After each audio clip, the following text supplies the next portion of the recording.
मी सुवर्णा जोशी बुलेटिनमध्ये आपल्या सगळ्यांचं स्वागत। दिवसभरातल्या सगळ्या महत्त्वाच्या घडामोडी या बुलेटिनमध्ये बघणार आहोत। शिवसेनेकडून मुख्यमंत्री उद्धव ठाकरे आणि नीलम गोऱ्हेंची नावे निश्चित झालेली आहेत।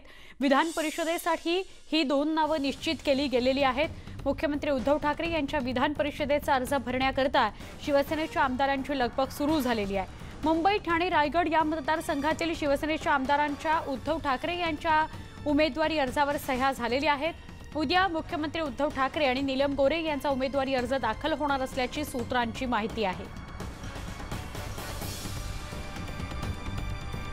आमचे प्रतिनिधी उदय जाधव यांच्याकडून आपण अधिक माहिती घेणार आहोत। उदय, उद्धव ठाकरेंच्या विधान परिषदेवर जाण्यासंदर्भातल्या हालचाली सुरू होत्या, पण आता नेमकं त्यावर शिक्कामोर्तब झालंय असं म्हणावं लागेल। काय अपडेट सांगताय?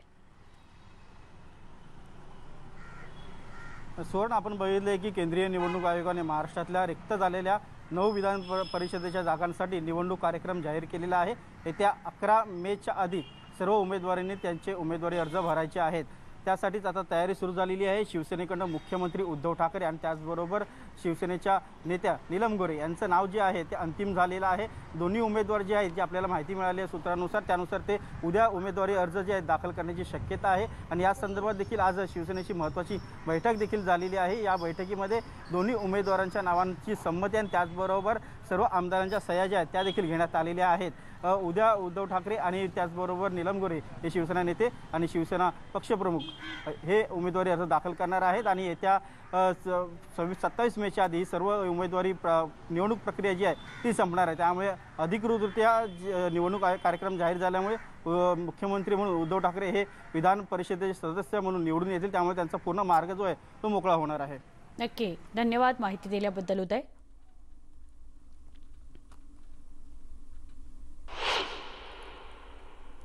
राज्यात अडकलेल्या विविध मजुरांना परत जाण्यासंदर्भातली ही बातमी आहे। देशात विविध भागांमध्ये अडकलेल्या मजुरांकरता विशेष रेल्वेची व्यवस्था करण्यात आली आहे। या श्रमिक स्पेशल रेल्वेचा खर्च मात्र मजुरांनीच भरावा असे निर्देश केंद्र सरकारकडून देण्यात आलेत। यावर अखिलेश यादव यांच्यासहित अनेकांकडून चांगलीच टीका करण्यात आली। मात्र आता काँग्रेस अध्यक्ष सोनिया गांधी यांनी या गरीब मजुरांच्या प्रवासाचा खर्च काँग्रेस उचलणार असल्याचं जाहीर केलंय।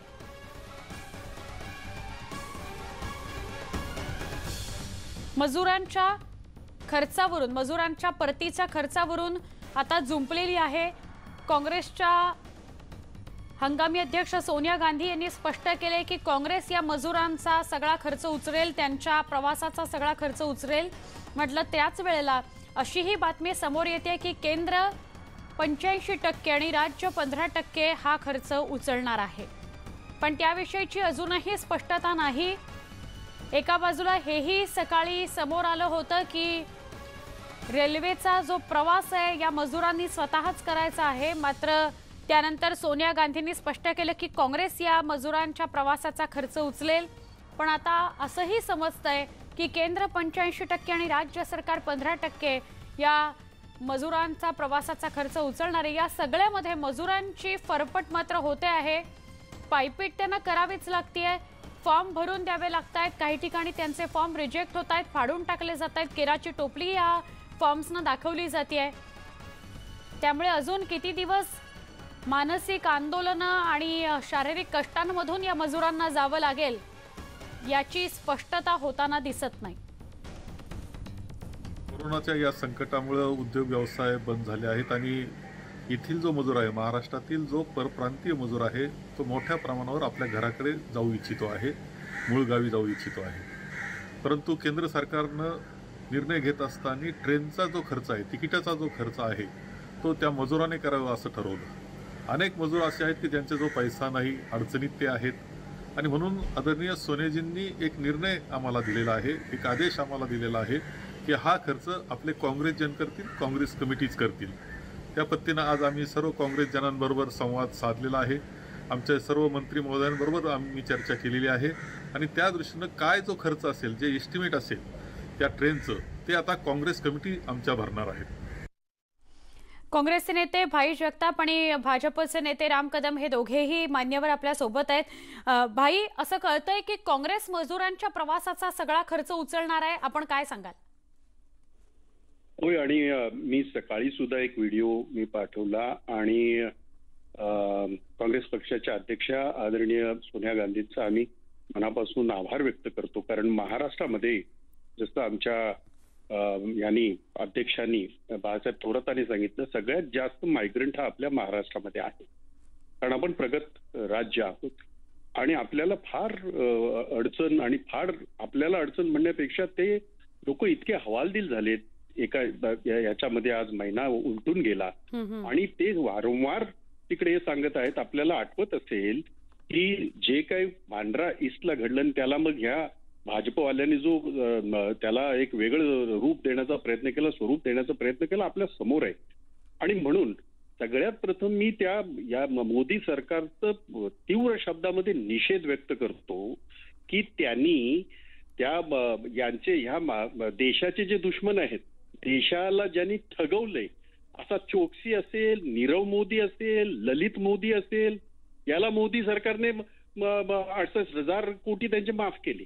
आणि ह्या गरिबांना जो देशाच्या विविध राज्यामध्ये अडकून पडलेला आहे, त्याच्याजवळ काहीही उरलेलं नाही आहे, त्याला त्याच्या खिशामध्ये एक दमडा नाही, नाहीतर हजारो लोक रस्त्याने निघाले नसते. याची साधी जरी ताड असती, याची साधी जरी लाज असती, तर या सरकारने हा निर्णय घेतलाच नसता. परंतु त्याने तो घेतला. एक मिनिट, आणि याचं काहीही त्यांना कारण सांगू द्या, पण मला माहिती आहे की त्यांनी जे काही तिकीट इश्यूज केलेले आहेत नावाने, ज्या यांनी आपल्या मायग्रंट वर्करने रेल्वेचं तिकीट बुक केलं त्यांच्या नावानिशी माझ्याकडे तिकीट आहेत त्यांची. त्यामुळे आम्ही त्यांचा निषेध तर करतोच. नक्की भाई, आपल्यासोबत राम कदम सुद्धा आहे, त्यांच्याशीही बोलूया. राम कदम तीव्र शब्दात मोदी सरकारचा निषेध करतायत भाई जगताप, आणि आपण याचीही स्पष्टता कराल. सकाळी अशी माहिती समोर येत होती की या मजुरांनी त्यांचा प्रवासाचा खर्च करायचा आहे, पण सोनिया गांधींच्या काँग्रेस खर्च करणार या वक्तव्यानंतर किंवा घोषणेनंतर असंही कळतंय की 85% केंद्र आणि 15% राज्य सरकार प्रवास खर्च उचलणार. आपण काय स्पष्ट कराल? नाही, आपण मला पूर्ण बोलू द्याल अशी अपेक्षा बाळगतो.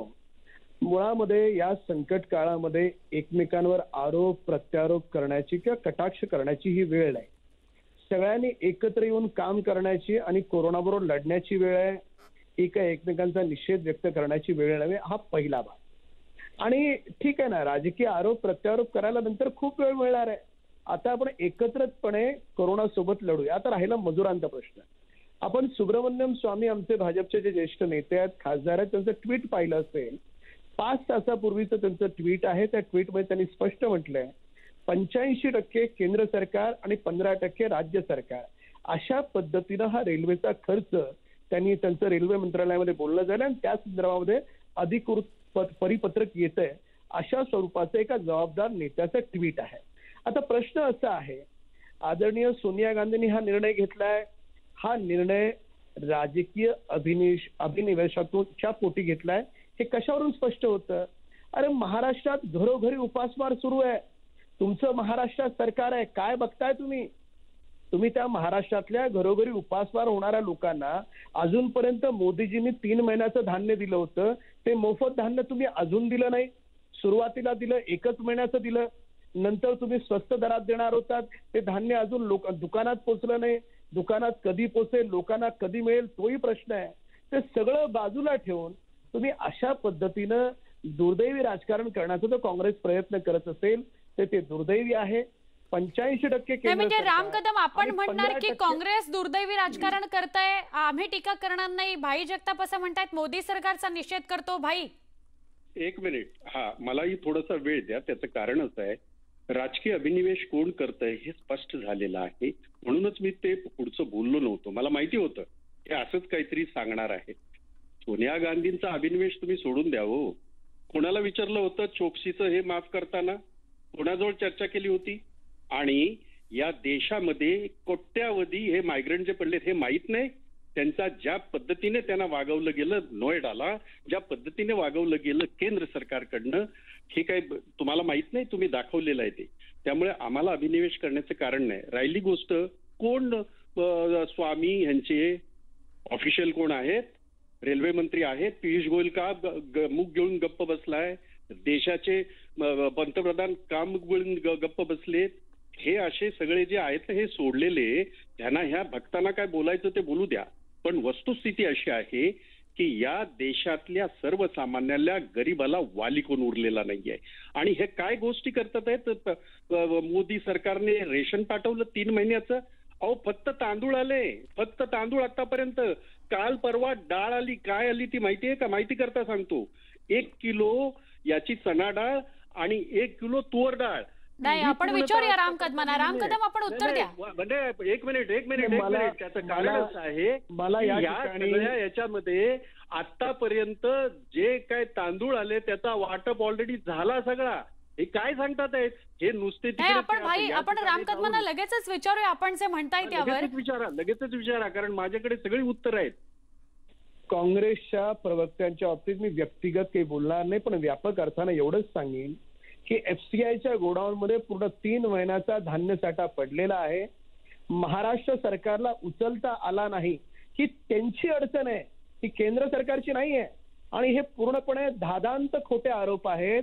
तुम्ही आता कुठल्याही सामान्य नागरिकाला फोनवर घ्या आणि त्याला विचारा तुला 3 महिन्याचं मोफत धान्य मिळालंय का? कुठल्याही महाराष्ट्रातल्या माणसाला घ्या.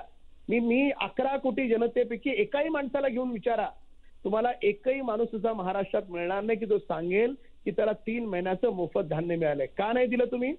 तुम्ही लॉकडाऊन, मागचे 2 लॉकडाऊन झाले, तुम्ही 3रं लॉकडाऊन सुरू झालं जे 8 रुपये 12 रुपये किलोनी तुम्ही स्वस्त दरात देणार होतात, का दिलं नाही धान्य अजून लोकांना? अरे लोकांची उपासमार सुरू झाली आहे आणि उपासमार सुरू असताना काँग्रेसला राजकारण आठवतं. अरे जर काँग्रेसचं महाराष्ट्रात सरकार आहे तर महाराष्ट्रातल्या लोकांना का उपाशी मारताय तुम्ही? आणि ठीक आहे, मुद्दा एवढाच आहे की परराज्यातल्या लोकांसाठी म्हणताय ना तुम्ही, परराज्यातल्या लोकांसाठी जी व्यवस्था तयार केली, काल रात्रीपर्यंत सिनियर पीआय कडे कुठल्याही प्रकारची माहिती नव्हती. आज मी स्वतः एसीपीशी बोललोय, आज ते माहिती गोळा करतायत. ती माहिती एसीपी कडे जाईल, ती डीसीपी कडे जाईल. मग तो 25चा जो ग्रुप आहे ज्या राज्यातला आहे, उत्तर भारत असेल, बिहार असेल, बंगाल असेल, कुठलाही असेल, तो ती सगळी माहिती त्या राज्यात पाठवणार. मग त्या राज्यातून परवानगी येणार. पण राम कदम, तिकीट वसूल करण्याच्या निर्णयावर सुद्धा काँग्रेसने टीका केली आहे. नाही, एक मिनिट मी बोलू का? माझं बाई 2 मिनिटं पूर्ण होऊ द्या. आणि माझं बाई 2 मिनिटं पूर्ण होऊ द्या. बाई माझं 2 मिनिटं पूर्ण होऊ द्या. काँग्रेसचे नेते त्यामुळे त्यांचं पूर्ण पुराण होऊ द्या. माझ्याकडे उत्तर आहेत सगळी. नाही. आणि या ठिकाणी काँग्रेसचे राम कदम थोडक्यात बोला, म्हणजे आपल्याला भाईंकडनं म्हणणं पुढचं मांडून घेता येईल. काँग्रेसचे नेते आरोप करण्यापूर्वी काँग्रेसच्या नेत्यांनी अंतरंग तपासून पाहावं. चोक्सी, नीरव मोदी ही सगळी पापं काँग्रेसच्या कालखंडातली आहेत. त्यांना लोन काँग्रेसच्या कालखंडात दिलंय. आम्ही त्यांना कोणतीही माफी दिली नाही. लवकरच ते आपण गजाआड पाहाल. आमचं म्हणणं काँग्रेसला एवढंच आहे, अरे राज्यातली सत्ता तुमच्या हातात आहे ना, राज्य तुमच्या हातात आहे. का महाराष्ट्रातली लोक उपाशी मरतायत? नक्की राम कदम, आपण विचारूया मग लगेचच. राम कदम, 1 मिनिट थांबा आता. भाई नाही, म्हणजे त्यांचं पुराण थांबलं असेल तर मी 3 महिन्याचं रेशन वाटप झालं असं म्हणालोच नाही, 2 महिन्याचं झालं असं म्हणालो. आजपासून, आज 4 तारीख आहे, आज सोमवार आहे, तेही वाटप आजपासून सुरू झालंय. ज्याचा उल्लेख या ठिकाणी राम कदमांनी केला मग ते केशरी कार्ड धारकांना आजपासून तर वाटप सुरू झालेलं आहे. त्यामुळे महाराष्ट्राच्या जवळजवळ 12.25 कोटी जनतेच्या पैकी कुणालाही विचारा, ते स्वतः सांगतील. आणि एफसीआयच्या गोडाऊनमध्ये आता ह्या 3-4 दिवसापर्यंत डाळ आली नव्हती. याने फार मोठ्या आविर्भावात ज्या नेहमीच्या पद्धतीने देशाच्या पंतप्रधानाने गरीबों को सबको सब कुछ दिया जाएगा, कुछ नहीं दिया गया, चावल दिया, 2 महीने का दिया है और अभी भी उसका त्याचं वितरण आता चालू आहे. त्यामुळे हा प्रश्न दुसरा महत्वाचा, ते फार काय बोलून गेलेत ना, बरोबर. होय. आणि त्यांना फक्त एवढंच सांगतो की या महाराष्ट्रातलं उद्धव ठाकरे सरकार, काँग्रेस, राष्ट्रवादी, शिवसेनेचं सरकार ज्या पद्धतीने काम करतंय, याच्यामध्ये या वाईट काळामध्ये कोरोनाच्या विरुद्ध लढा लढतंय, हे राजकारण आम्हाला शिकवतात आहेत. तडफडतात आहेत. हे त्यांचे भक्त तर काय विचारूच नका. म्हणजे यांचा सगळ्यांचा जो आहे तो फक्त आणि फक्त मुंबईला नाही भाई, आता भाई वाद आपण आडनावांवर नको आणूया. पण धन्यवाद, तुम्ही दोघंही संवाद साधलात. अर्थातच आपल्या दोघांच्याही भूमिका आपापल्या पद्धतीने आपण मांडल्यात. भाजपचं काय म्हणणं आहे आणि काँग्रेसचं काय म्हणणं आहे आपण ऐकून घेतलंय. आपण बघतोय मजुरांच्या प्रवास खर्चाचा मुद्दा होता, तो जाऊन अन्नधान्य वाटपापर्यंत पोहोचला आणि मग तो पोहोचला अर्थातच आडनावांची केलेली जी चिरफाड असते तेव्हापर्यंत. राज्य सरकार परप्रांतीय मजुरांना पाठवण्यासाठी सर्व तयारी करते, पण उत्तर प्रदेश सरकार अडचणी निर्माण करत असल्याचा आरोप नवाब मलिकांनी केला. या संदर्भात रेल्वे, सरकारचे अधिकारी, पालिकेचे अधिकारी यांच्याबरोबर बैठक झाली. राजस्थान, मध्य प्रदेश, बिहारचे लोक परत जात आहेत. 30 ते 35 लाख उत्तर प्रदेशवासियांना परत पाठवण्याची उत्तर प्रदेश सरकारने परवानगी द्यावी अशी मागणी त्यांनी केली आहे. मुंबई और महाराष्ट्र में जो अन्य राज्यों के प्रवासी मजदूर हैं, उन्हें भेजने की तैयारी पूरी तरह से महाराष्ट्र सरकार ने की है. आज ही वीडियो कॉन्फ्रेंसिंग हुई. पुलिस विभाग के लोग थे, महानगर पालिका के आयुक्त थे, रेलवे विभाग के लोग थे. पूरी तरह से हम तैयारी कर रहे हैं. विशेषकर बिहार, राजस्थान, मध्य प्रदेश, इन राज्यों के लोगों को भेजने की तैयारी हो रही है और जल्द से जल्द ट्रेनें छूटेंगी. लेकिन जिस तरह से उत्तर प्रदेश के लोगों की संख्या महाराष्ट्र में 25-30 लाख है, उत्तर प्रदेश सरकार उन्हें लेने के लिए कहीं ना कहीं आनाकानी कर रही है.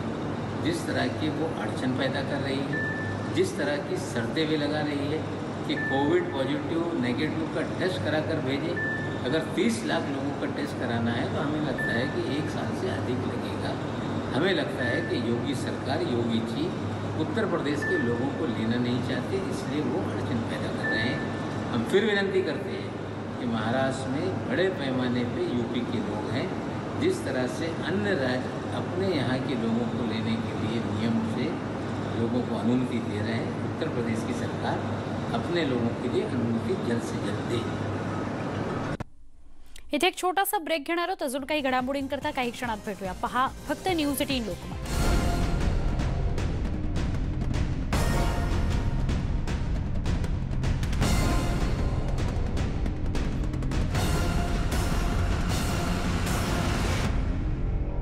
आजपासून मद्यविक्रीची दुकानं उघडण्याचे आदेश राज्य सरकारने दिले होते, मात्र अनेक ठिकाणी मद्यविक्रीची दुकानं बंद असल्याचं चित्र आहे.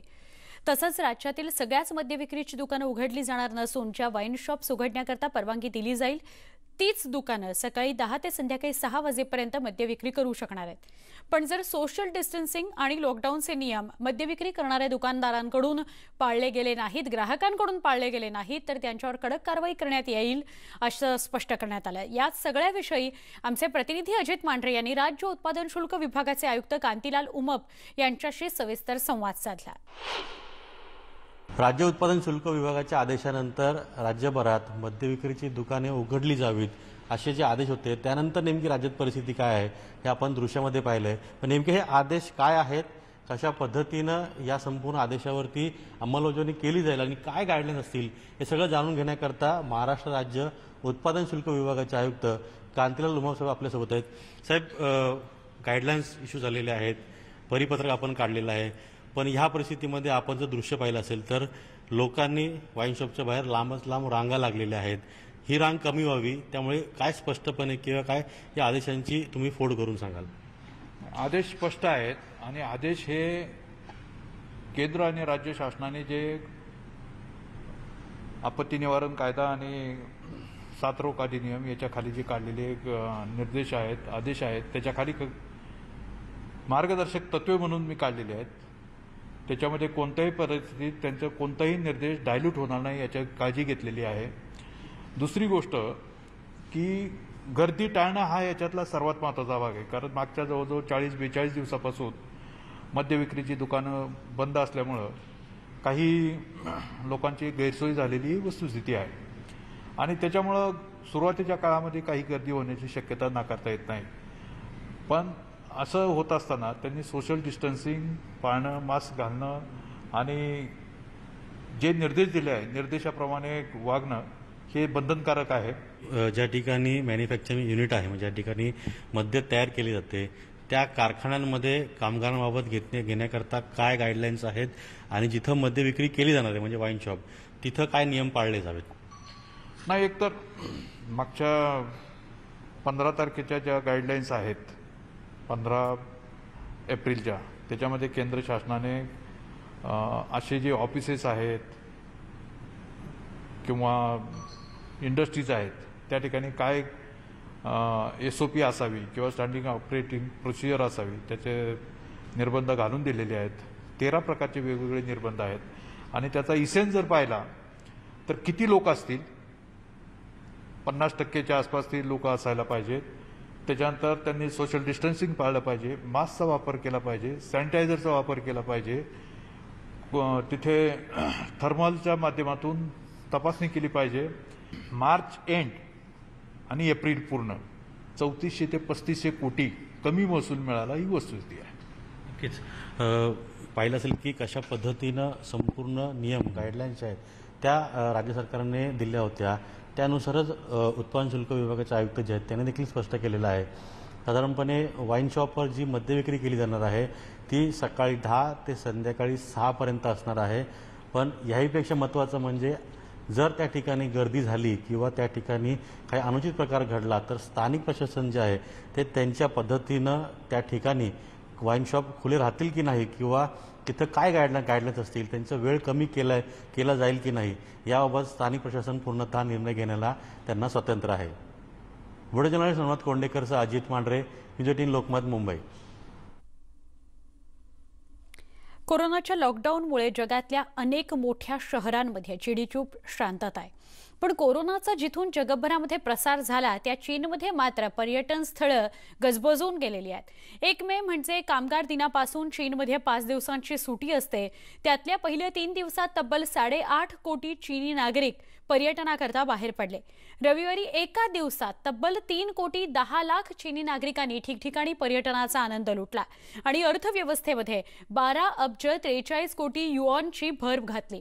जगभरातल्या पर्यटनावर अवकळा आलेली असताना पर्यटनातून होणारा चीनचा महसूल 35 अब्ज युआनवर पोहोचला आहे. अभिनेत्री आलिया भट्टनेही गाण्याच्या माध्यमातून मदतीचं आवाहन केलं. आपण बघणार आहोत त्याचीच झलक.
Thank you so much, guys. That was our performance. And in conclusion, we would like to say that it's time to say I can, I will, I must. Press the button to donate and do your bit for India. आणि यासह बुलेटिनमध्ये इथेच थांबतोय. पहा फक्त news 18 Lokmat.